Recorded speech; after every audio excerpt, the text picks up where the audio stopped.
בדרך רמז אמרו, מה ההבדל בין אמת לשקר? המילה אמת מורכבת משלוש אותיות, וגם המילה שקר.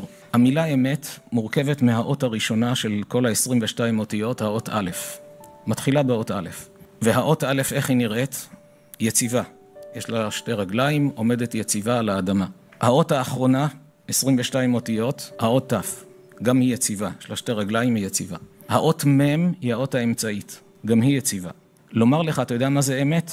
זה מההתחלה עד הסוף, כולל האמצע, הכל יציב, הכל עומד טוב.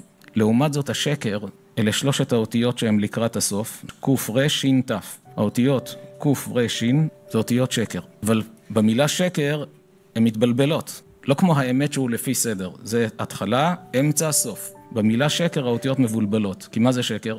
הכל מעורבב. וזה רק בפינה אחת. בסוף האותיות, שם אתה מוצא אותם, כי הוא לא ייתן לך את כל התמונה. האמת מעניקה את כל התמונה. האות שין, כמו שכותבים אותה בספר תורה, יש לה זווית קטנה למטה. היא לא יציבה. תנסה לעשות אות שין, היא תיפול. האות קוף, אותו דבר. עומדת על רגל אחת, היא נופלת. האות רש, אותו דבר. השקר אין לו רגליים. כלומר, אתה מנסה לעבוד על אשתך, לרמות על החברים שלך, בעסקים, כמה תצליח. זה לא יציב, בסוף זה ייפול. אבל האמת היא יציבה.